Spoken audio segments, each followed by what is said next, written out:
I want to share one story about playing in traffic, and then I want to see if anyone has any other idea about immediately getting business. If you had to do it in 30 to 60 days. So you might appreciate this, David. So I was at a Catholic football game, Catholic Central football game, and it was at Grand Rapids Christian Stadium over on Alger Heights area. And so I was like, I remember it vividly because I was like, oh, I'm going to take a break from real estate, go watch my son was a photographer for the football team in sports, athletics, and stuff like that. So I'm just going and hanging out with a bunch of my Catholic friends, and it was wonderful. And then all of a sudden I look, and Tom Zandi, if you don't know Tom Zandi, he's a longtime realtor here. He's selling hot dogs in the stands. And I'm like, he's at, and I look at him and I go, and I watch him and I'm like, oh, that's Tom Zandi. Why is he selling hot dogs? Now he's not selling hot dogs. He's like, hey, how are ya? He was walking through the stands, prospecting, making a personal touch, and he's a fun, engaging guy to talk to. I was like, I just hit me and I went, that is brilliant. That is brilliant. It didn't cost him anything. He went and was a sports booster probably guy, got hot dogs, made laughs, made fun, and there are people at a family setting, you know what I mean, and they're having their memories, and he's there, laughing and yucking. And they're going, hey, that's my realtor. Brilliant. Yeah. It's brilliant stuff, super brilliant stuff. But anyone else have any idea other than these 4 or 5 things? Yes? Social media. Social media. Depending on how you What do you mean by that? post or interactions. So, depending on what you post, if it's something that gets someone thinking, that can turn into immediate response. So, say you're posting an example of a house that's on the market, and you share what an example of a down payment and a monthly payment can be. Say you're using an example of FHA, something that's below down payment, or even rich stuff. But you can post examples, and there's so many people out there that would buy today if they knew they could. If they knew it was attainable, if they knew they didn't need 20% down. And so many people still, so many of my conversations, because I work with a lot of first-time home buyers, are like, I had no idea, I didn't need this, and this. Myself included, that's when I bought before I became a realtor. So, depending just what you post, can have someone say, wait, is this real? I've had people ask me, is this for real? That's the actual monthly payment. It could be. That's a specific borrower, but I can get you in touch with the lender. Repeat what she said. I'm going to repeat it, yeah. So using social media to post intriguing types posts, hey, did you know you could afford this house for this price?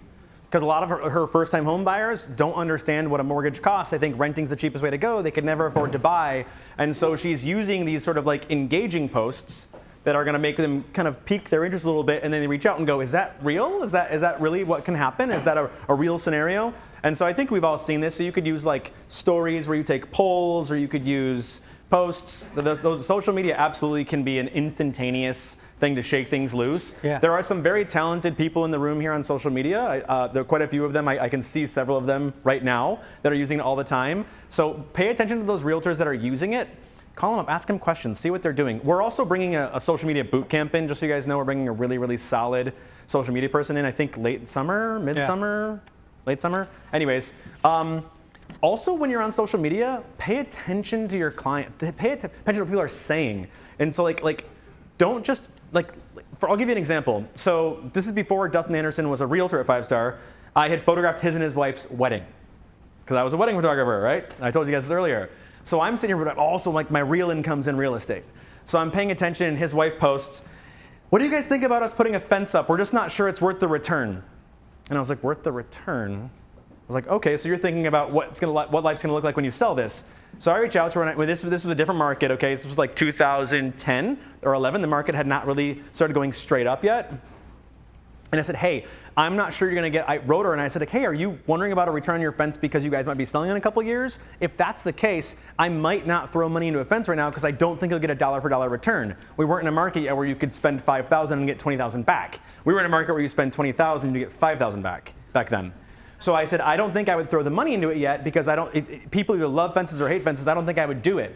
Sure enough, they were looking to sell. I ended up listing their house within 2 months, 2-3 months. But if you pay attention to what they're saying and you go, why are they asking the question about the fence? Why are they asking the question about the pool? Why are they asking the question about these types of things? And you start to like read between the lines and then send a private message. Inquire, check in with them, and that'll turn to deals. The interaction is big because if someone's posting something about needing to replace or do X, Y, Z, like even in a status, like do the direct message instead, be like, hey, here's this contact, here's this, and then that can sometimes start the conversation. But also paying attention to like groups. I mean, honestly, when someone says, hey, I need a realtor in in this, in Grand Rapids, and then all of a sudden 1,000 realtors hit their inbox, that's probably not the best post, but say someone is looking for a referral for someone to do a house project in Grand Rapids, you send that person a message with information, then that's a totally different story. You're the only person taking the time, the friend requests them, send them helpful information, because you're a realtor. That's a better option than like, hey, I'm the 100th realtor who's messaged you because you were looking for a realtor. So going out of your way to be a resource versus like, I can be your realtor. I'm going to move us to another, Sue, I'll get to you, but I'm going to move us to another subject. So that is kind of like if I had to get something in 30 to 60 days, these are all, as you can see, it's call people, open house. These are all some of the same things you could think about these on your own, right? But as you start to dig down and ask other questions, there's all kinds of cool, interesting ways that you can do. And if you read some of these things and you'd be like, I don't know if I'd do that, then do it your way. But do it. This all works. These are all answers that people get business from every single day. We all do the same stuff, but we all do it very differently. And you have to lean into that. And so what I want to do is maybe do another group, think about like the middle teal square is networking. We talked a little bit about what if you, what would be some more things that if you wanted to grow your business through your sphere or through networking or events or something like that, would someone be willing to share how they get business, kind of like not immediate, but like 6 months, or they're kind of like warm, right? You have hot clients, warm clients, cold clients, something like that. So anyone want to share an idea? Mr. Nichols. Yeah, literally everything you do in your life, I mean, that you get involved in, you're gonna get business. I mean, coaching your kids football. Yes. I mean, you go to class reunions, you go to weddings, you go to, whatever it is. I mean, you're just out around people and you're talking. That's how I get. That's how you get your business. So you consistently go to people's events or like parties. You're always in contact with these people, golfing, different stuff like that. What I like to do. Yeah. Just things that I like to do, and it's gonna come up eventually. Or get them to. So you're not a guy like that you. you're not a guy that sits on Facebook and Instagram and TikTok and never talks to people. You want to be in front of them, right? That's more my style. Sure. Who does that I either? definitely, you gotta be Yeah. everywhere, but you pick what works for you and what's comfortable and what, really Right. gets results. I mean, that's Yeah. just what I do.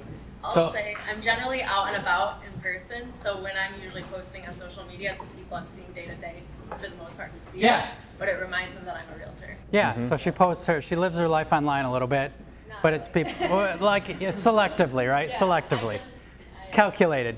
Yes.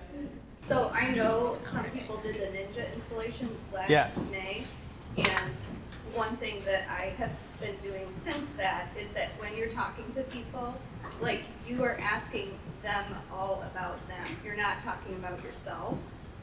And because you get more information, people love to talk about themselves. Yeah. And eventually then they ask about you as a reciprocal thing, but Right. it works better than you trying to share everything